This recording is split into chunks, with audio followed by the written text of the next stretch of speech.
Bien-aimé tendre Père, nous voici ce matin encore une fois devant ce trône de gloire. Nous ne sommes pas dignes de nous présenter devant toi, ni même pas devant ce peuple qui est devant toi, Seigneur. Nous nous abandonnons encore entre tes mains. Tout ce qui sera dit ce matin, nous voulons, ô Dieu, mettre cela sur ton compte. Bénis chacun de nous, car nous prions ainsi au nom précieux de notre Seigneur, Sauveur Jésus. Amen. Donc ce matin, j'ai une petite parole d'exhortation. Avant cela, je vais donner un exemple, enfin, de quelqu'un qui était un serviteur de Dieu, qui avait travaillé pour le Seigneur pendant toute sa vie sur la terre. Et évidemment, un jour, il a eu une vision. Sa vision, c'était vraiment agréable pour lui. Pourquoi? Parce que ça pouvait lui permettre de s'ajuster dans sa vie chrétienne. Qu'est-ce qu'il a vu? C'est quelqu'un qui a prêché l'évangile pendant des années. Il a amené beaucoup de gens en Christ, mais aussi il a prié pour les malades. Il a ressuscité les morts aussi. Voilà. C'est tout ce que ça fait partie de la commission que Dieu nous a donnée. Et que voilà les signes qui accompagneront ceux qui auront cru. Ces signes s'étant accompagnés dans cet homme de Dieu. Et finalement, un jour, il dormait et puis il a rêvé qu'il était pris, donc il a été complètement pris au ciel. Qu'est-ce que je veux dire? Enlevé, et puis il était devant le trône de Dieu. Et là, il devrait maintenant se présenter, parce qu'en fait, c'est comme s'il était mort, et puis finalement, il devrait aller au ciel. Comme tout le monde, nous venons ici, évidemment, comme notre bien-aimé nous parle toujours, que l'Église, nous venons, évidemment, parce qu'il y a le ciel qui est à côté. S'il n'y avait pas le ciel, peut-être les gens ne voudraient même pas venir à l'Église. Alors, c'était aussi le cas pour cet homme. Maintenant, quand il est arrivé au ciel, il a trouvé un ange. Et cet ange, qu'est-ce qu'il faisait? Il était en train d'écrire les noms. C'est exactement la chanson que nous venons d'écouter ici. Mon nom est écrit au ciel. Et cet ange était vraiment en train d'écrire les noms. Le monsieur est arrivé, s'est présenté. Il dit que moi, je suis tel pasteur. Il a décliné son nom. Il dit que, bon, écoute, l'ange lui dit que je vais vérifier un peu dans le livre pour voir si ton nom est là. Il a cherché, l'ange cherchait le nom de cet évangéliste. Et il n'a pas trouvé son nom. Il dit, mais c'est pas possible que mon nom ne soit pas là. Moi, j'ai prêché pour les malades. J'ai prié pour les malades. Moi, j'ai amené beaucoup de gens en Christ. Et même les morts, j'ai prié pour eux, ils étaient ressuscités. Comment mon nom ne doit pas être là? Donc là, je dis que non, assis-toi, nous allons encore vérifier pour la seconde fois. Il a vérifié, il dit que non, ton nom n'est pas là. Et puis, le monsieur était malheureux à côté. Et finalement, il s'attendait à ce qu'une autre voix puisse venir pour dire qu'il est condamné. Mais il y avait une voix qui lui a dit, est-ce que tu étais juste au ciel? Est-ce que tu étais l'homme le plus juste sur la terre? Il dit que non. Est-ce que tu as été dans toute ta conduite, est-ce que tu t'es bien comporté? Il dit que non. Et à la fin, il a entendu une voix qui est venue de nulle part, qui lui a dit que par la grâce, c'est par la grâce simplement que tu peux être sauvé. Ça ne pouvait pas être par les œuvres que tu as fait. Voyez? Donc, c'est simplement la grâce de Dieu. Nous ne pouvons même pas nous enorgueillir pour ça. Donc, qu'est-ce que je veux dire ce matin? C'est que nous allons, évidemment, notre sujet de prière, enfin, notre sujet d'exhortation, c'est simplement, est-ce que tu es sûr de ton salut? Est-ce que vraiment tu es né de nouveau? Puisque notre objectif, c'est d'aller au ciel. Donc, du coup, nous devons nous assurer tout d'abord sur cette terre que nous avons, évidemment, c'est dont nous avons besoin pour aller au ciel. C'est comme cet homme, arrivé là-bas, on lui dit non, ton nom n'est pas là.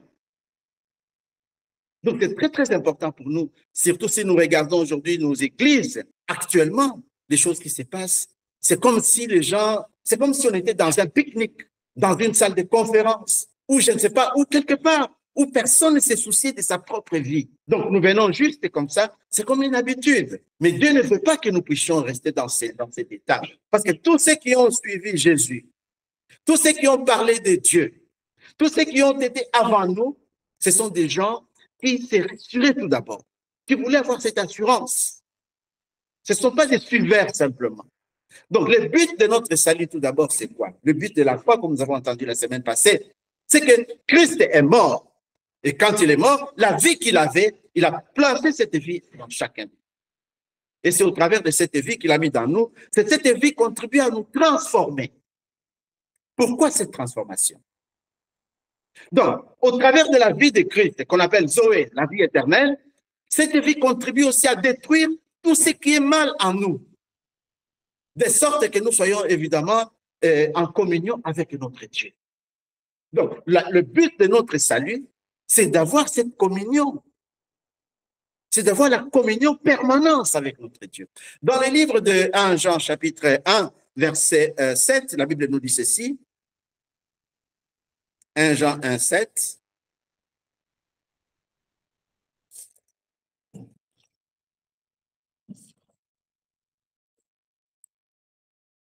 Mais si nous marchons dans la lumière, comme il est lui-même dans la lumière, nous sommes mutuellement en communion et le sang de Jésus, de son Fils, nous purifie de tout péché. Donc, le but pour nous, c'est de rester dans cette communion, dans le fellowship. Et la Bible dit que si nous marchons dans la lumière, c'est que nous sommes, notre conscience ne nous accuse absolument de rien. C'est comme ça que Paul pouvait bien dire que j'ai une conscience qui ne me reproche de rien devant Dieu et devant les hommes. Vous savez, quand l'homme est né de nouveau, son esprit est renouvelé. Cet homme est devenu un homme nouveau. Cet esprit qui était mort reçoit la vie. Et la conscience que nous avons, cette conscience qui est à l'intérieur de nous, c'est aussi la voie par laquelle Dieu nous parle. Pourquoi? Parce que puisque nous sommes nés de nouveau, notre conscience reçoit maintenant la vie. Et maintenant, nous pouvons marcher en communion avec notre Dieu. C'est très, très important pour nous de voir qu'est-ce qui se trouve dans notre esprit. Est-ce que tout au long de la journée, tout au long de la semaine, est-ce que nous gardons cette conscience, cette communion avec notre Dieu? Parce qu'il dit que si nous sommes dans la lumière, c'est-à-dire nous marchons avec Christ, c'est que nous sommes en communion mutuellement avec lui. Et c'est ce que Jésus a fait. C'est ce que Jésus a privilégié toute sa vie sur la terre. C'est de garder la communion avec son Père. C'est comme ça qu'il pouvait dire que ce que je fais, je ne le fais pas de moi-même. Et Jésus, c'est la personne, la première de personnes avant que avant le début depuis que le monde a été créé, la première personne a marché avec le Saint-Esprit à l'intérieur de lui. Il n'y avait pas quelqu'un d'autre qui avait marché avec Dieu dans lui. C'était Christ, c'est Jésus. Et c'est lui qui nous dit que imitez-moi, soyez les imitateurs de Dieu. Donc, si nous voulons évidemment marcher avec Dieu dans cette communion, la première personne que nous devons voir, ce n'est pas un pasteur, ce n'est pas n'importe qui, mais ça doit être Jésus lui-même. Et notre conscience doit être une conscience qui est pure, qui ne nous accuse absolument de rien. Et à ce moment-là, nous allons maintenant vivre de la parole de Dieu. Tellement que la Bible nous dit que l'homme ne vit pas simplement de pain, mais de toutes les paroles qui sortent de la bouche de l'Éternel. Et cette parole doit être maintenant la nourriture de notre âme. Nous connaissons les buts du salut. Beaucoup peuvent venir parce qu'ils étaient malades. Mais après avoir été guéris, nous avons maintenant besoin d'être délivrés. La délivrance totale, la délivrance au péché. Comme Paul nous dit, j'ai prêché la repentance et la foi à notre Seigneur Jésus-Christ. La repentance, simplement, c'est que nous devons nous détourner totalement des choses qui sont dans ce monde, des choses qui ne peuvent pas plaire à notre Dieu. Et à ce moment-là, nous serons maintenant capables de pratiquer la parole de Dieu.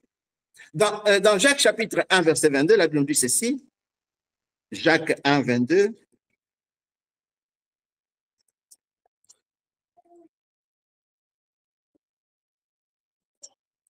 Mettez en pratique la parole et ne vous bornez pas à l'écouter seulement.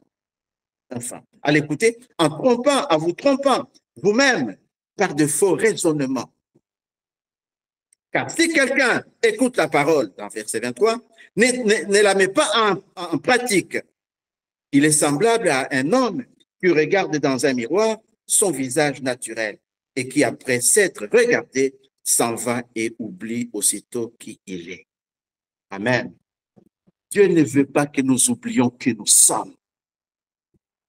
Quand tu regardes dans ces miroirs qui est la parole de Dieu, ces miroirs te disent qui tu es devenu en Jésus-Christ. Et Dieu dit que tu ne dois pas oublier ça. Tu dois transporter cette grâce en toi partout là où tu es. Il dit que si tu ne mets pas en pratique la parole, tu es semblable à cette personne qui se regarde dans le miroir et aussitôt, il oublie comment il est. Mais nous, en tant que des fils de Dieu, quand nous regardons dans la parole de Dieu, et la parole nous dit qui nous sommes devenus, qu'est-ce que nous possédons et ce que nous pouvons faire. Voilà ce que la parole nous dit. Maintenant, tu es devenu qui exactement? Qu'est-ce que tu possèdes à l'intérieur de toi? Il y a une révélation que j'aime beaucoup qui se trouve dans Colossiens chapitre 1, verset 27. Il dit que c'est un mystère. Un mystère qui a été caché pendant tout le temps. Abraham cherchait ses mystères. Isaac cherchait ses mystères. Jérémie cherchait ses mystères. Mais personne n'avait trouvé ça. Et quand Christ est venu, il dit que voici les mystères. Enfin, dans la révélation paulinienne, il dit que voilà les mystères qui étaient cachés pendant tous ces siècles. Il dit que Christ est en vous, l'espérance de gloire. Christ est venu maintenant habiter en nous.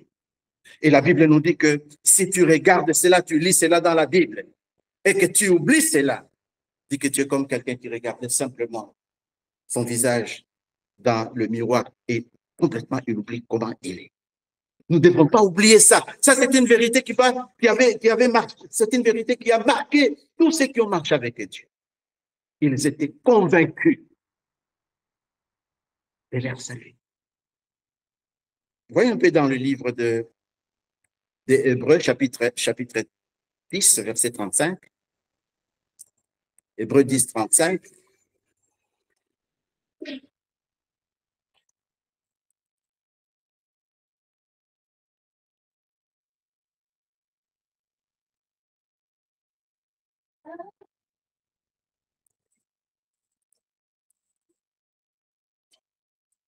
N'abandonnez donc pas votre assurance à laquelle est attachée une grande rémunération.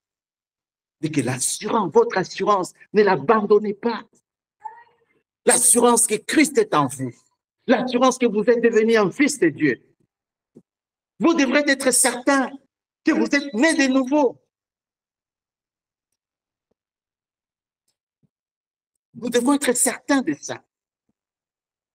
Sinon, la Bible nous dit que dans ces jours-là, Matthieu chapitre 7, il dit qu'en ces jours-là, je vous dirai que je ne vous ai jamais connu. Pourquoi? Parce qu'on n'avait pas la communion avec Dieu. Pourquoi? Parce qu'on était simplement des chrétiens qui allaient à l'église et le lundi, le mardi, le mercredi, ils oubliaient tout et se retrouvaient encore une fois les dimanches. Dieu veut que notre communion soit avec Christ. Et la Bible nous dit que puisque nous avons cette communion-là, c'est ainsi que le sang de Christ va continuer à nous purifier. Le sang nous purifie de tous nos péchés. Et cela nous ramène encore dans la présence de Dieu. Et cela nous ramène aussi que nous puissions être convaincus et être certains que nous sommes des fils de Dieu, quelles que soient les circonstances. Et on connaît des gens qui étaient dans la parole. Enfin, prenons par exemple le cas dans Matthieu chapitre 3, verset 17.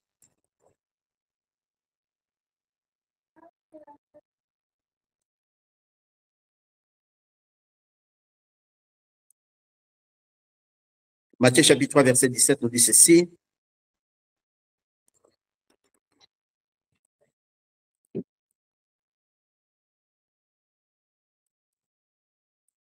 C'est un verset qu'on connaît très bien. Je commence à parler du verset 16.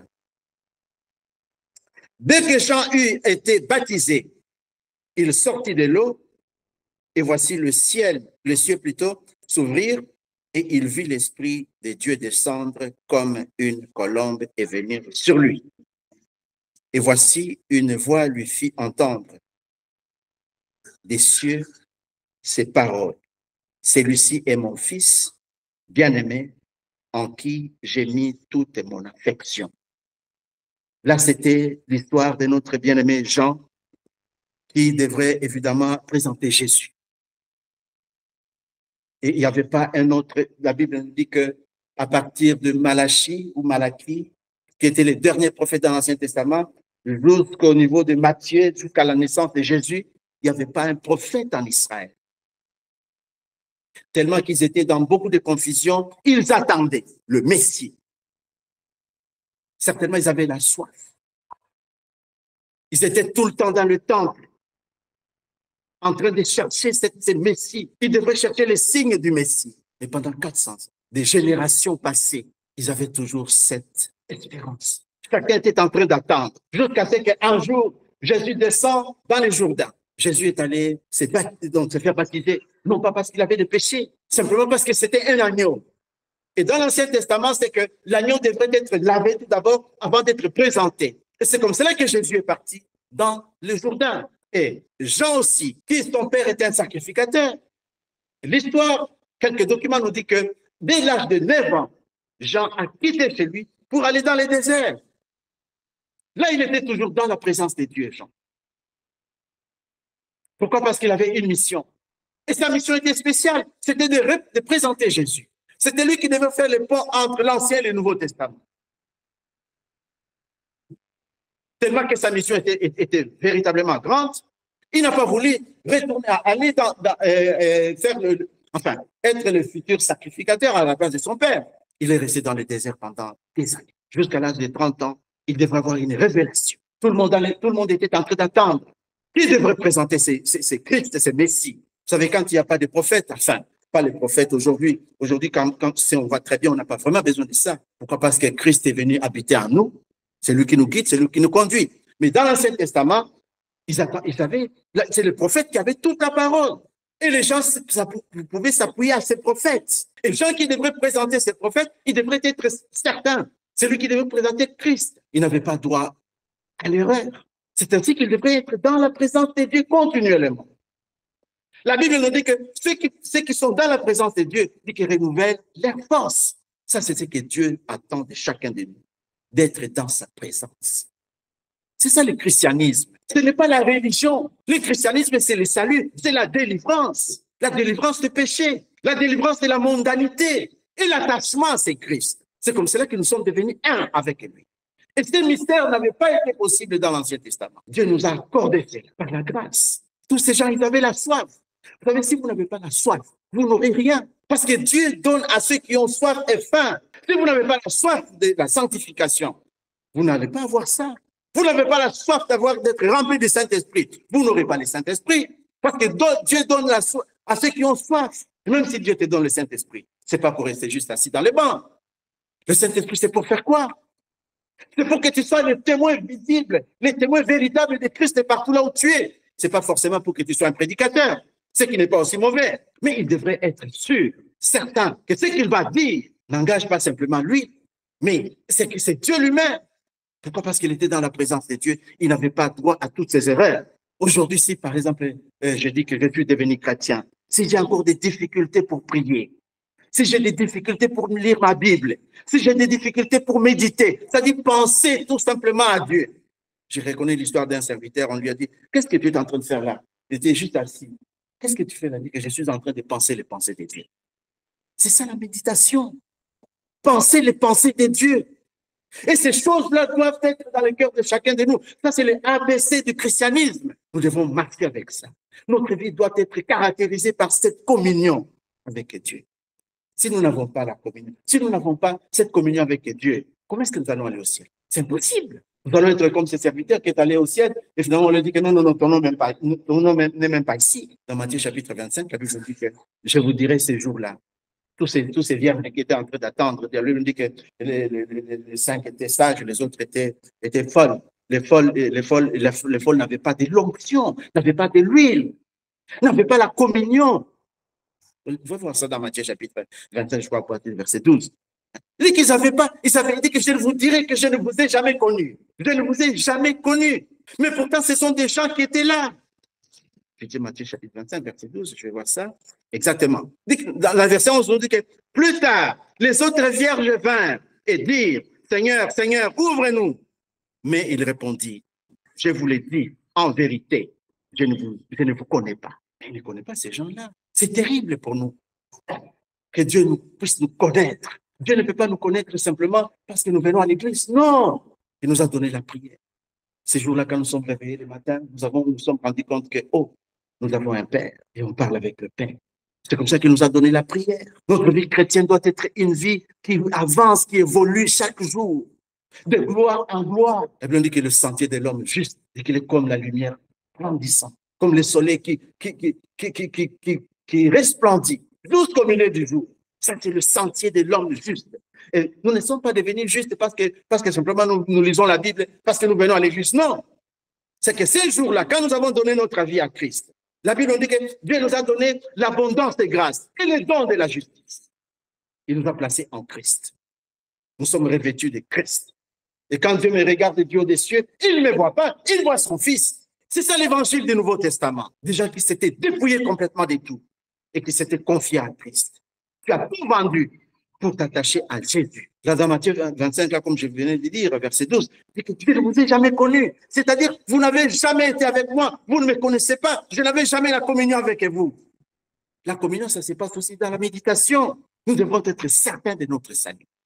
Nous devons être certains que nous avons quitté le monde. Et c'est là, il y a un prix à payer. Le prix qu'il faut payer, c'est la séparation de toutes ces distractions qui détruisent l'onction à l'intérieur de nous. Tout ce que nous voyons, tout ce que nous sommes, tout ce que nous regardons avec nos yeux. N'oublie pas que les yeux, ce sont les portes de l'âme. Et c'est l'âme qui pêche, c'est l'âme qui mourra. Nous devons être accrochés, attachés à ces dieux, parce que nous avons assez payé le prix. Quelqu'un qui a payé le prix, il sait combien ça a coûté. Il sait le prix qu'il a payé. Vous savez, il y a des choses qu'on peut avoir ça gratuitement, et puis on fait avec ça n'importe quoi. Mais si tu avais payé le prix, tu sais combien tu vas garder ça. Tu gardes ça parce que il y avait un prix qui a été payé là-dessus. Et notre véritable prix, c'est la séparation avec tout ce qui est mondanité et de nous accrocher avec Dieu dans cette communion. La Bible dit que si vous marchez dans la lumière et que lui-même, il est lumière, dit que vous êtes en communion mutuelle avec lui. J'aime ce verset. Vous êtes en communion avec lui. Et le sang de Christ continue à vous purifier complètement. Vos pensées sont purifiées chaque jour à chaque heure. Et votre cœur est toujours poussé vers lui. Vous avez une certaine attraction en vous. Jean était dans la présence de Dieu. Il n'était pas dans l'école de son papa. C'est là qu'il a eu la révélation. La révélation, c'est pour les croyants. La révélation, c'est ce que Dieu nous dit. Dans Matthieu chapitre 16, c'est qui encore Pierre, il a eu la révélation. Mais qui sont ces gens? De quoi il dit que je suis qui exactement? Oh, tu es Élie, tu es Jean-Baptiste, tu es l'un des prophètes. Mais vous, que dites-vous de moi? Dit que Dieu est le Christ et le Dieu vivant. Le Fils de Dieu vivant. Dit que ce n'est pas la chair, ce n'est pas le sang qui t'ont révélé ces choses, mais c'est mon Père qui est dans le ciel. La révélation nous fait grandir. Personne ne peut prendre quelqu'un, personne ne peut arracher ce que Dieu t'a révélé, ce que tu es dévélé. Nous devons être certains que nous sommes sauvés. Nous ne devons pas être chauds et froids au même moment. Non, dit que certains sont. Nous ne devons pas être tièdes, des chrétiens tièdes. Nous devons être des chrétiens qui ont l'assurance et boldness de ce que nous sommes devenus. Parce que nous savons que Dieu nous a pris un jour quelque part. Ça me rappelle l'histoire d'une dame qui s'est mise debout, dit que donne le témoignage de ce que tu es devenu. Il dit, dit que je ne suis pas ce que j'étais. Je ne suis pas ce que je devrais être. Mais une chose qui s'est produite en moi, c'est que je suis en train d'être transformé maintenant. Il était conscient de cette transformation qui s'opérait en elle et toujours dans la présence de Dieu. Et quand nous sommes dans la présence de Dieu, Dieu nous donne la révélation. Nous devenons amis de Dieu. Dans Proverbe 25, verset 3, on peut voir un peu là. Proverbe 25, verset 3. La Bible nous dit que la gloire, verset 2 plutôt, je prends le verset 2. La gloire de Dieu, c'est de cacher les choses. Et la gloire des rois, c'est de sonder les choses. Dieu cache les choses. Et puisque nous sommes des sacrificateurs, la Bible nous dit que nous sommes des sacrificateurs. Nous sommes des rois quelque part. Puisque Dieu, des choses que Dieu a cachées, la gloire des rois, c'est de sonder, de chercher à connaître, à comprendre. Et nous ne pouvons pas le faire si nous sommes aussi paresseux comme nous sommes aujourd'hui dans les églises chrétiennes. La soif de Dieu. Cette soif a quitté complètement l'église. Mais si la soif du monde est toujours là, à l'intérieur de toi, c'est-à-dire le Saint-Esprit, cherche la parole. Le Saint-Esprit a la soif de Dieu. Toujours la soif de Dieu. Jean voulait voir le Messie. Il devait être dans la présence de Dieu. Il voulait être sûr qu'il n'y a pas de confusion. Et Dieu lui a dit que je vais te donner un signe. Et le signe que je te donne, c'est que quand tu verras le Saint-Esprit descendre sur quelqu'un, ils étaient des milliers de personnes qui venaient là-bas. Et que quand le Saint-Esprit descendra, tu vois simplement le Saint-Esprit descendre et s'arrêter sur une personne. C'est lui-là. Proclame-le. Et Jean a saisi cette occasion. Il dit que je ne le connaissais pas. Mais lorsqu'il a vu simplement cela, le signe du Messie, il ne pouvait pas hésiter de proclamer le Messie. Il était tellement sûr, il était tellement certain qu'à partir de ce jour-là, les agneaux, tous ces agneaux qu'ils étaient en train de chercher, qu'ils amenaient pour amener dans le temple, tout ça, c'était fini. Pourquoi? Parce qu'il y avait un autre agneau que Dieu avait pourvu pour nos péchés. Il était tellement certain, il était sûr de ce qu'il était en train de dire. Nous aussi, nous devons être certains et sûrs que nous sommes nés de nouveau et qu'il y a la vie de Christ en nous et que Christ habite en moi, l'espérance de gloire. Mais si je ne suis pas certain aujourd'hui, si je ne suis pas sûr de cette présence de Dieu, si je ne suis pas sûr que Dieu m'a sauvé et que je suis né de nouveau et que je suis maintenant un candidat qui va maintenant au ciel, donc je serai trompé pour rien. Mais maintenant, je peux aussi regarder comment est ma vie. Est-ce que j'aime la présence de Dieu? Est-ce que j'aime la prière? Est-ce que j'aime le frère, le sœur? Autant d'éléments que nous pouvons nous poser. Personne n'avait vu cela, sauf Jean lui-même. Pourquoi? Parce que les promesses, c'était pour Jean. Ce n'était pas pour les autres personnes. Les promesses, c'est pour les croyants. Toutes les promesses de la Bible dit que c'est oui. Et pour nous, c'est amen. Et ça, c'est pour les gens qui croient à la parole de Dieu. Ce sont des gens qui ont faim et qui ont soif dans leur cœur, qui croient aux promesses de Dieu. Souvenez-vous dans Actes chapitre 9, là où Paul qui était sur le chemin de Damas, quand il a été frappé par ce feu, par la lumière plutôt. La Bible dit qu'il était tombé avec tout ce qui était autour de lui. Mais il y avait la voix qui parlait simplement avec Paul. La voix n'était pas pour les autres. C'est simplement Paul qui pouvait entendre la voix et parler avec celui qui parlait autour de lui. Aujourd'hui, si c'est pareil, frères et sœurs, nous devons être sûrs que c'est Dieu qui nous parle. Quand on savait que c'est lui. On voit dans Jean chapitre 1, verset 47. Jean 1, 47. Je prends partie verset 46 tout d'abord. Nathanaël lui dit, peut-il venir de Nazareth quelque chose de bon? Philippe lui répondit, viens et vois. Jésus, voyant venir à lui Nathanaël, et dit de lui, voici vraiment un Israélite dans lequel il n'y a point de fraude. 48. D'où me connais-tu? Lui dit Nathanaël. Jésus lui répondit, avant que Philippe t'appelle, quand tu étais sous le figuier, je t'ai vu. Nathanaël répondit et lui dit, Rabbi, tu es le Fils de Dieu, tu es le roi d'Israël. Amen. Il était certain, parce que Jésus, ça c'était le signe du Messie. Il devrait connaître cette chose. Philippe est parti chercher Nathanaël. Il dit que voilà, nous avons trouvé le Messie, c'est lui que Moïse avait écrit, c'est lui dont Moïse avait parlé. Mais Nathanaël dit, qu'est-ce qu'il peut avoir de bonnes choses vraiment venir de cet endroit-là? Il dit que viens voir. Quand ils sont arrivés, Jésus l'a regardé, il dit que quand tu étais toi, il dit que voici un Israélite dans lequel il n'y a même pas de fraude. C'est un homme honnête. Mais comment tu me connais? Quand tu étais sous les figuiers en train de prier là, moi je t'ai vu là. Il est tombé par terre. Il dit que tu es véritablement le Messie. Il était tellement certain que c'était le Messie. Il était sûr de ça. Quand on voit par exemple dans Genèse chapitre 32, à partir de verset 25, 26, 27, on voit là Jacob qui est en train de lutter avec Dieu. Il dit que je ne te laisse pas jusqu'à ce que tu me donnes, que tu me transformes, que tu me changes. Il avait peur de son frère. Il s'est rappelé de ce qu'il avait fait, le mal qu'il avait fait. Mais il voulait être certain. Il avait divisé toutes les femmes qu'il avait, les enfants touchés, les amis envoyés devant. La Bible dit qu'il est resté tout seul. Dans Genèse chapitre 22, verset 24. Il est resté tout seul avec Dieu. Il a lutté toute la nuit parce qu'il voulait quelque chose.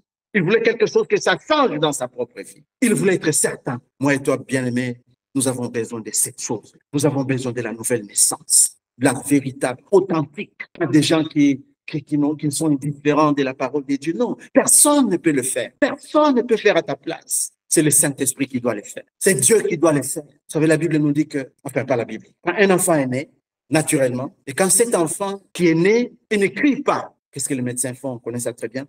On prend cet enfant, on lui donne un peu quelques fessées pour que l'enfant ouvre sa bouche et que l'air ou le breathing, que l'oxygène rentre dans cet enfant. Et puis les poumons se remplissent, puis l'enfant, le premier cri, et on dit que cet enfant est vivant. Admettons que l'enfant sort du ventre de sa maman, cet enfant qui ne crie pas, mais on va dire qu'il est mort. Il en est de même pour nous, les enfants de Dieu. L'une des marques pour nous de la nouvelle naissance qui montre que nous sommes nés de nouveau, c'est le cri que nous allons lancer.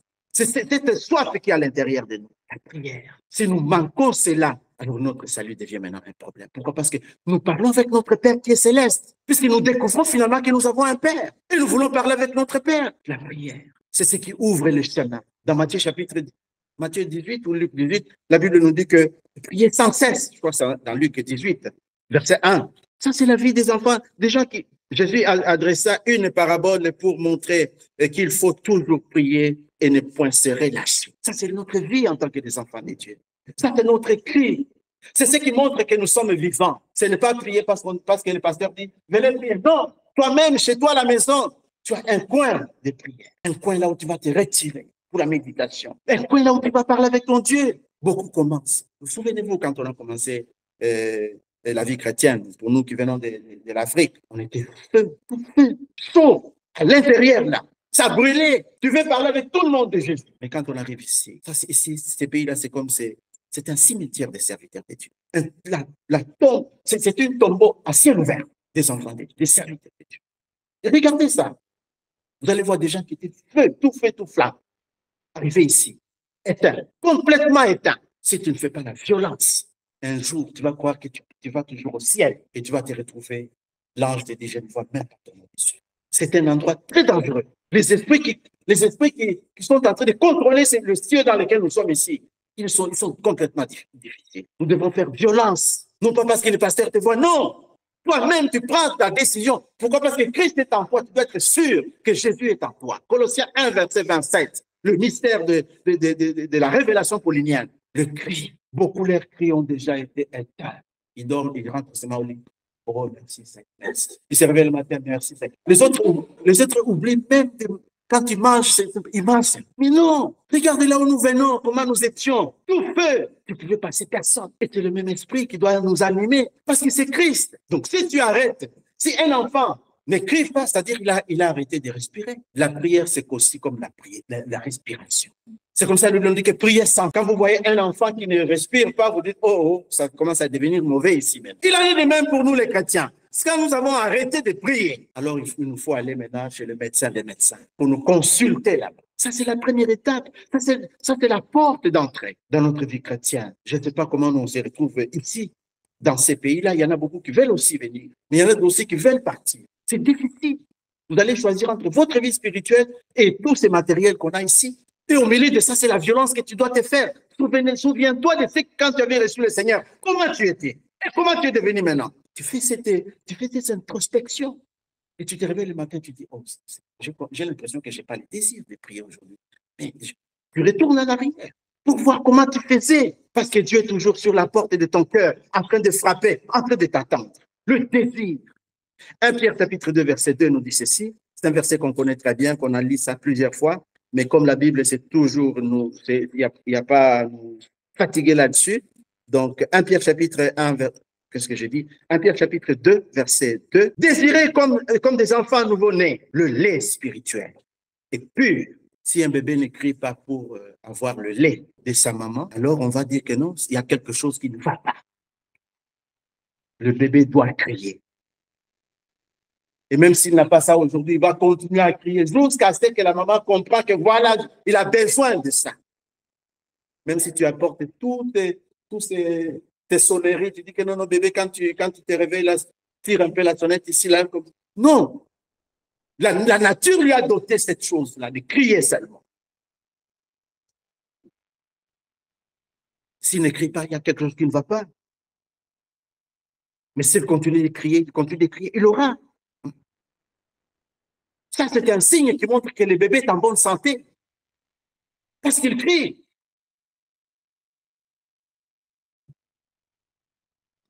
Mais pour nous, maintenant, spirituellement. Imagine-toi que le bébé qui reste seulement là-bas pendant 2 jours, il est juste en train de regarder. Il ne crie pas. Comment se rendent les parents? Inquiets. C'est la même chose avec nous. Quand Dieu nous voit 2 jours, on est juste là. On a tout le temps. Mais on ne parle même pas avec notre Dieu céleste, notre Père céleste. Il s'inquiète de nous. Ça, c'est un signe qu'il y a quelque chose qui ne va pas. C'est comme ça que nous lisons notre Bible pour que Dieu nous parle. Donc, beaucoup sont nés de nouveau. mais ils ont cessé de respirer. C'est fini. Plus on continue dans cet élan, après une année, 2 ans, on te voit dans la rue, tu deviens comme tout le monde. La chose qui nous garde dans la présence de Dieu, c'est la prière. C'est qu'ils se confient en l'Éternel. Ils renouvellent leur force. Même quand Daniel était à Babylone, il est parti à Babylone, il avait 9 ans. À Babylone, là-bas, il n'y avait pas son père, il n'y avait pas sa mère, il n'y avait pas son pasteur, il n'y avait pas l'église, il y avait seulement les Babyloniens qui étaient là. Nabuchodonosor et les autres. Babylone. Daniel était là, tout seul. Il n'avait pas abandonné son Dieu. Il n'avait pas abandonné son Dieu. Même s'il n'y avait pas l'église là. Parce qu'il n'y avait pas l'église, c'était des païens. Au milieu des païens, Daniel a réussi à se mettre debout là, à cause de la prière. Il leur a dit, Dieu leur a dit, quand vous n'allez pas accepter, ou bien vous allez pécher contre moi, je vais vous renvoyer d'Israël, je vais vous renvoyer de cette terre, vous allez partir, vous allez être dispersés partout. Mais là où vous retrouverez là-bas, si vous tournez, vous regardez simplement les temples d'Israël, les temples de Jérusalem, là, je vais vous écouter. Ils avaient ça dans leur cœur. Partout là, ils étaient, je ne sais pas si nous ne sommes pas dispersés aussi, comme ça. Je n'oublie jamais ça. Aujourd'hui, nous n'avons pas un temple pour regarder, mais nous avons notre Dieu qui habite en nous. C'est ça la différence que nous avons aujourd'hui. Quand on cesse de crier, on est mort. On va cesser de prier, on va cesser de lire sa Bible, on va cesser de méditer, on va cesser d'exhorter les autres et on va cesser de tout. Le deuxième point qui montre que nous sommes vivants, c'est la croissance. Un enfant qui est né, qui ne grandit pas. Un enfant d'une année qui a toujours le poids de quand il était né là. C'est inquiétant. Il n'a même pas grandi en taille. C'est inquiétant encore. La croissance. Dans le même verset, la Bible nous dit que, 1 Pierre chapitre 2, verset 2, nous dit que désirez comme des enfants nouveau-nés, le lait spirituel est pur, afin que par lui, vous croissiez pour le salut. Si vous avez goûté que le Seigneur est bon, il est toujours bon. Nous devons nous évaluer. Évalue toi-même. Après une année sans croissance, est-ce que tu te poses des questions? Est-ce que tu t'inquiètes de la croissance? Nous devrons grandir. Nous devrons grandir. La croissance personnelle. Nous avons des livres là partout, on dit croissance personnelle, self-help, des choses comme ça. Ce sont des gens du monde qui veulent grandir aussi. Nous aussi, nous devons grandir dans la prière, grandir dans les choses de Dieu. Nous devons devenir matures. Ça, c'est très, très important pour nous, la croissance. Vous savez que tout ce qui est vivant grandit. C'est comme ça qu'on voit ici maintenant. L'hiver, nous sommes en printemps, voilà. Donc, tous ces arbres qui étaient sèches commencent maintenant à grandir parce qu'ils sont vivants. Mais vous n'allez pas voir les pierres grandir. Les rochers qui sont là, ils sont toujours là. Les rochers ne peuvent pas grandir, mais ce qui a la vie grandit. On peut se poser la question, nous sommes de quel côté? Parce que si nous avons la vie de Dieu, nous sommes censés manger la parole de Dieu et grandir. C'est très, très important pour nous, la croissance spirituelle. Tout ce qui est mort de grandir. C'est comme ça que nos églises sont devenues des morgues. Ce sont des morgues. Pourquoi? Parce que nous ne tenons pas notre vie chrétienne au sérieux. Mais nous voulons aller au ciel. Mais comment nous allons aller au ciel? Si nous n'avons pas la communion déjà avec notre Dieu ici sur la terre, c'est ici que nous devons marcher comme Christ. Tout d'abord, nous marchons comme Christ ici. Et si nous marchons comme Christ ici, là nous avons la certitude que si un jour ces corps, je vais lire ça dans 2 Corinthiens chapitre 3, verset 16. 2 Corinthiens 3, 16. Non, c'est 2 Corinthiens 4, 16 plutôt, pas 2 Corinthiens 4, 16. C'est pourquoi nous ne perdons pas courage. Lors même que notre homme extérieur s'est détruit, notre homme intérieur se renouvelle de jour en jour. C'est ça la croissance. L'homme intérieur est en train de se renouveler parce que nous avons l'espérance, parce que nous avons la certitude que Christ habite en moi. L'espérance de gloire. J'ai cette certitude en moi. Je le connais. Je suis convaincu que Dieu est en vous, que Dieu est en moi. Voyez? Et la Bible nous dit en verset 17, car nos légères afflictions du moment présent produisent pour nous, au-delà de toutes mesures, un poids éternel de gloire. Ces afflictions, ces difficultés que nous traversons sont en train de produire en nous un poids de gloire à l'intérieur de nous. Parce que nous regardons non pas aux choses visibles, mais nous regardons aux choses invisibles. Car les visibles sont passagers, tandis que les invisibles sont permanents. Quand on dit la parole, quand on dit Jésus, tu ne le vois pas, mais il est permanent. Il est invisible, mais il est permanent. Donc c'est très, très important pour nous, en tant que des fils de Dieu, de regarder notre croissance spirituelle. Si j'ai la vie en moi, savez, l'hiver, ces arbres qui étaient là avec beaucoup de feuilles, tout ça, toutes les sèves qui étaient à l'intérieur sont parties, c'est caché sous la terre. Et on regarde comme ça, on dit, ces arbres sont morts. Mais quand le soleil arrive, quand le printemps commence, la sève qui était sous la terre commence à monter maintenant. La vie qui était là commence à émerger. Pourquoi? Parce que cet arbre est vivant. Et vous pouvez regarder de l'autre côté, les rochers qui sont là, les pierres, tout ça, eux n'ont pas besoin de grandir parce qu'ils n'ont pas la vie à l'intérieur. Et la Bible nous dit que Dieu, nous avons à nous la vie de Christ. C'était lui même qui avait... Donc, 2 Corinthiens chapitre 5, je crois, Romains chapitre 8, verset 17. Non, oui. Dit que si l'esprit de celui qui avait ressuscité Jésus-Christ entre les morts, non, c'est 2 Corinthiens chapitre 5 plutôt, 2 Corinthiens 5, verset 8, non, verset 10 plutôt, la Bible dit que, car il nous faut tous comparaître devant le tribunal de Christ, afin que chacun reçoive selon le bien ou le mal qu'il aura fait étant dans son propre corps. C'est maintenant dans ce corps où nous sommes que nous devrons évidemment nous rendre compte que nous avons la certitude que Christ est avec nous, que Christ habite en nous, que Christ est au milieu de nous. Ce sont des choses que nous devrons connaître. Ce sont des choses que nous devrons intérioriser dans notre vie chrétienne en tant que des fils de Dieu. Mais si, par exemple, nous sommes là indifférents, nous sommes juste là assis, enfin, pas assis comme tel, mais nous ne voulons pas vraiment nous occuper de la croissance de notre vie chrétienne. Ça, c'est vraiment difficile pour nous. Nous devons regarder ça avec beaucoup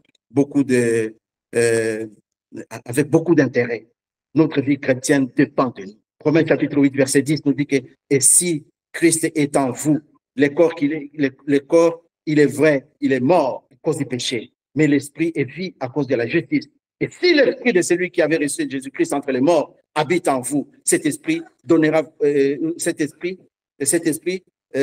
rendra aussi la vie à votre corps mortel par l'esprit qui habite en vous. » L'esprit de Dieu habite en nous. C'est comme ça que Jésus a porté nos péchés, il a porté nos maladies, il a porté toutes ces choses. Mais il nous a donné l'autorité maintenant. Nous avons à nous l'autorité de Christ. Christ en vous, le mystère de l'âge. Ce n'est pas Christ autour de vous, ce n'est pas Christ quelque part. Non, non avec vous, mais Christ est en vous. C'est ce qui produit les résultats des chrétiens. Sa puissance demeure en toi, sa victoire demeure en toi. C'est cette puissance qui te pousse, qui m'aide à faire ce que je fais. Parce que Philippiens 2,13 nous dit que c'est lui qui produit en moi les vouloir et les faire. C'est lui qui vous a amené ici aujourd'hui à l'église. Et mon dernier verset, qui se trouve dans Jean chapitre 14, verset 9. Jean 14, verset 9 nous dit ceci. Jésus lui dit, il y a si longtemps que je suis avec vous et tu ne m'as pas connu. Philippe, celui qui me voit, celui qui m'a vu, a vu le Père. Comment dit-il, montre-nous le Père. Et que celui qui m'a vu, celui qui me voit, celui qui m'a vu, a vu le Père. Ça, c'était que Jésus pouvait dire à Philippe, parce qu'il s'est dit, montre-nous le Père. Maintenant, comment cela s'applique à nous? Cela s'applique à nous aussi. Si tu me vois, tu vois Jésus. Ça doit être dans ma tête. Nous devons être Jésus sur la terre. Nous les représentons. Et que comme le Père m'a envoyé, moi aussi je vous envoie. Ça, c'est la mission que nous avons aujourd'hui. Aller partout dans le monde. Manifester cette grâce de Dieu, manifester la gloire de Dieu. Mais nous devons nous rassurer que nous avons Christ en nous. Nous devons nous rassurer que nous sommes nés de nouveau. Vous savez, si vous êtes sûr que vous êtes nés de nouveau, vous allez agir en conséquence. Mais si vous n'êtes pas sûr, si vous hésitez encore, vous n'allez pas agir. Vous allez voir quelqu'un qui a mal à la tête, il impose la main. Vous doutez. Pourquoi? Parce que votre vie, vous n'avez pas l'assurance. Nous devons avoir l'assurance de notre salut.